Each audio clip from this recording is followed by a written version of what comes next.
फरवरी 2022 की बात है। रात के करीब 12 बज चुके थे। ओडिशा के छोटे से कस्बे रोई के दो दोस्त अरविंद और समर अपनी मोटरसाइकिल पर घर लौट रहे थे। वे अभी अभी नौरंगपुर पार कर चुके थे और भवानीपटना की तरफ बढ़ रहे थे। रास्ता सुनसान था, ठंडी हवा चल रही थी और चारों ओर सन्नाटा था। तभी अचानक पीछे से एक पीसीआर वैन आई और उनके पास आकर रुकी। वैन से दो पुलिस वाले उतरे और बोले, रुको भाई, बाइक साइड में लगाओ। अरविंद और समर थोड़ा घबरा गए। रात के इस वक्त पुलिस का यूं रोकना किसी को भी असहज कर देता। उन्होंने बाइक साइड में लगाई। दो सिपाही उतरे और सवाल करने लगे, कहां से आ रहे हो? इतनी रात को कहां जा रहे हो? अरविंद बोला, सर हम रोई जा रहे हैं, बस वहीं के रहने वाले हैं। जैसे ही उसने रोई कहा, वैन में बैठे इंस्पेक्टर ने चौंक कर पूछा, कहां जा रहे हो? रोई। बस इतना सुनते ही सब पुलिस वाले एक दूसरे की तरफ देखने लगे। इंस्पेक्टर ने नीचे उतरते हुए कहा, रात में उस तरफ नहीं जाया जाता बेटा, लेकिन अगर जाना ही है तो रुक जाओ, मैं तुम्हारे फोटो और बाइक नंबर ले लेता हूं।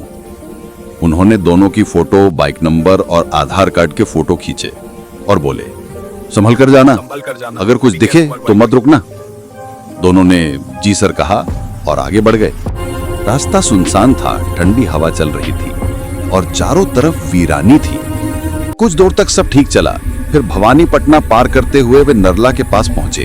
वहां करीब 20-25 पुलिसकर्मी खड़े थे, रास्ता ब्लॉक कर रखा था। एक कांस्टेबल ने इशारा करके कहा, आगे मत जाना, जंगल में हाल ही में 2 मर्डर हुए हैं।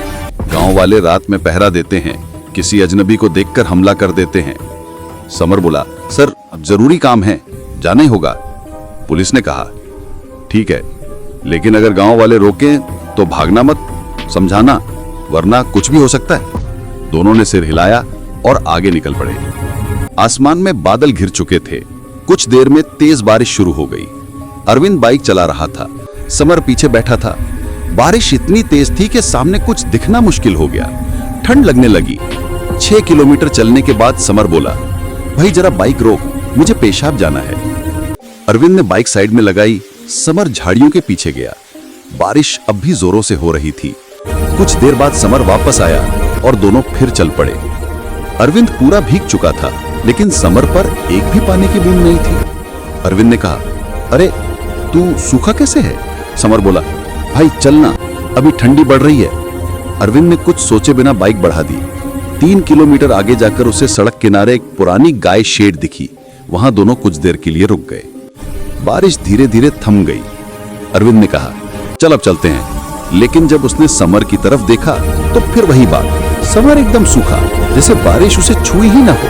अरविंद को अजीब सा लगा, पर उसने कुछ नहीं कहा। थोड़ी दूर आगे बढ़े तो देखा सड़क पर करीब 10-15 लोग खड़े थे। सबके हाथ में डंडे थे। अरविंद ने बाइक रोकी। एक आदमी बोला, कहां जा रहे हो? इस वक्त यहां कौन आता है? अरविंद बोला, रोई जा रहे हैं, बस वहीं के रहने वाले हैं। वो आदमी हंस पड़ा, तू अकेला जा रहा है? अरविंद बोला, अकेला? मेरा दोस्त तो पीछे बैठा है। आदमी ने आंखें सिकोड़कर कहा, कौन दोस्त? पीछे कोई नहीं है। अरविंद ने पलट कर देखा, सीट पर कोई नहीं था। समर गायब था। अरविंद का दिल तेज धड़कने लगा।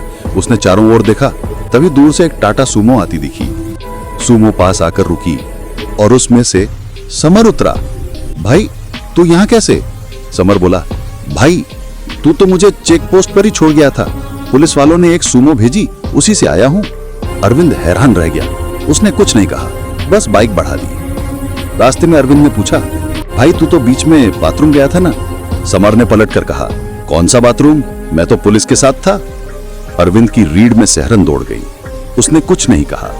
अब वे दुमेड़ी बांध के पास थे और आगे का इलाका घने जंगल से भरा था। रात के करीब 3 बजे थे।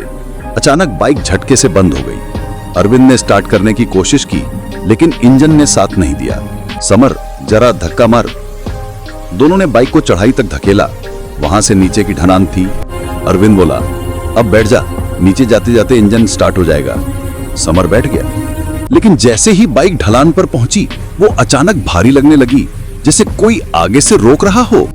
अरविंद ने एक्सीलेटर दबाया, पर बाइक की रफ्तार कम होती गई। तभी समर के कान के पास से आवाज आई, भाई कोई पीछे आ रहा है। अरविंद ने शीशे में देखा, एक आदमी सफेद कपड़ों में कुछ घसीटता हुआ धीरे धीरे उनकी तरफ आ रहा था। फॉग इतना था कि चेहरा साफ नहीं दिख रहा था। अरविंद ने बाइक साइड में रोक दी। वो आदमी धीरे धीरे पास आया और फिर सड़क छोड़कर जंगल में उतर गया। दोनों चुपचाप बैठे रहे। थोड़ी देर बाद अरविंद ने बाइक के फॉग लाइट्स ऑन की। जैसे ही लाइट सामने पड़ी, वो आदमी नहीं, एक बूढ़ी औरत थी। सफेद बाल, सफेद साड़ी और हाथ में एक बोरी। वो सड़क किनारे बैठी और बोरी खोली। अंदर से एक छोटे बच्चे का कंकाल निकला। उसने कंकाल को अपनी गोद में रखा और रोने लगी। रोती रही लगभग 20 मिनट तक। अरविंद और समर जम गए थे।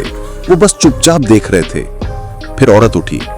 अरविंद ने धीरे से कहा, चलो पैर से बाइक धकेलते हैं, यहां से निकलते हैं। वे धीरे धीरे बाइक को आगे बढ़ाने लगे। जैसे ही वे उस औरत के पास से गुजरे, अरविंद के मन में एक ख्याल आया। उसने पीछे मुड़कर देखा और जो उसने देखा, उसने उसकी आत्मा हिला दी। वो औरत अब पेड़ से लटकी हुई थी। उसके पैर हवा में झूल रहे थे और बाल चेहरे पर बिखरे थे। अरविंद ने बाइक का एक्सीलेटर पूरी तरह दबा दिया। कई किलोमीटर तक बिना पीछे देखे भागते रहे। सुबह के करीब 5 बजे उन्होंने एक गांव देखा। एक बुजुर्ग आदमी तालाब के पास खड़ा था। अरविंद ने बाइक रोकी, हांफते हुए बोला, बाबा, जंगल में एक औरत थी। बुजुर्ग ने ठंडी सांस ली और कहा, बेटा, अगर तुम बाइक से उतर जाते तो आज जिंदा नहीं होते। वो औरत कई साल पहले इसी रास्ते पर मरी थी, अपने पति और बच्चे के साथ। उनका एक्सीडेंट हुआ था। बच्चा और पति वहीं मर गए। वो रात भर उनकी लाशें खींचती रही। सुबह होते होते उसने उसी पेड़ पर फांसी लगा ली। तब से उसकी आत्मा उस रास्ते पर भटकती है। अरविंद और समर के रोंगटे खड़े हो गए। उन्होंने सिर झुकाया, बाबा को धन्यवाद कहा और रोई की ओर निकल पड़े। घर पहुंचकर दोनों ने कभी उस रात का जिक्र नहीं किया, क्योंकि कुछ बातें बस कहने के लिए नहीं होती, उन्हें जीने के बाद ही समझा जा सकता है। अगर आपको ये कहानी पसंद आई हो तो कल्पना स्टोरी बुक को सब्सक्राइब जरूर करें। मैं हूं तन्मय। मिलते हैं अगली डरावनी कहानी में। हर हर महादेव।